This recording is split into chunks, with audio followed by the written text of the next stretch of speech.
दो देशों के बीच आर्थिक विकास को बढ़ावा देने के लिए ताइवान और भारत के बीच द्विपक्षीय सहयोग ने निवेश और विकास के लिए आकर्षक गंतव्य बनने में भी मदद की है। दोनों देशों के बीच ताइवान एक्सपो एक प्रमुख पहल है जो दोनों देशों के बीच में द्विपक्षीय व्यापार को सुविधाजनक बनाने में एक महत्वपूर्ण मंच के रूप में भूमिका निभाते हैं। बता दें कि 2024 में जनवरी से मई तक के समय में ताइवान से भारत में चिप्स का सबसे ज्यादा निर्यात हुआ है, जिसकी मात्रा करीब $1.18 बिलियन है। निर्यात में ये वृद्धि 39.4% के दर से हुई।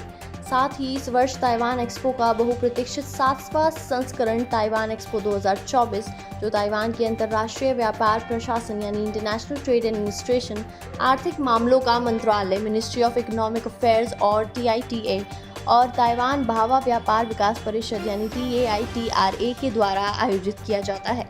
8 से 10 जुलाई को भारत मंडपम यानी प्रगति मैदान हॉल नंबर 2 में होगा। साथ ही 5 साल के अंतराल के बाद हो रहे इस बहुप्रतीक्षित आयोजन के द्वारा ताइवान एक्सपो अपनी भव्य वापसी कर रहा है। बता दें कि प्री एक्सपो प्रेस कॉन्फ्रेंस में लगभग 50 मीडिया आउटलेट्स के संवाददाताओं ने भाग लिया।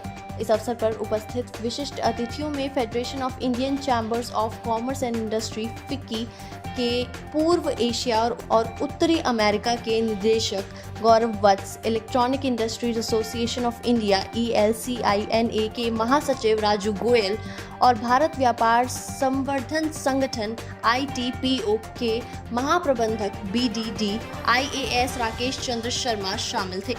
TECC के आर्थिक प्रभाग के कार्यकारी निदेशक चेन यूची ने भी इस कार्यक्रम में भाग लिया। केविन चेंग, उप कार्यकारी निदेशक TRA, ने इस बात को रेखांकित किया कि इससे भारत हमारा 14वां सबसे बड़ा व्यापार भागीदार बन गया। Introduce myself. I am Steven from Taipei World Trade Center New Delhi office.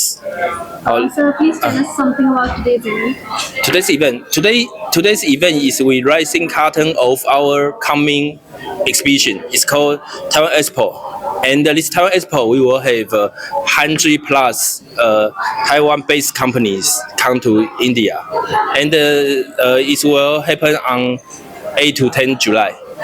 So, sir, why did you actually choose Delhi as the venue for this event? Of course, whole NCR has over 30 million population, and is a capital and a hub, and strong in auto sector and IT sector. So this sector is close to Taiwan sector because our Taiwan is famous of high technology like semiconductor, like IoT, something.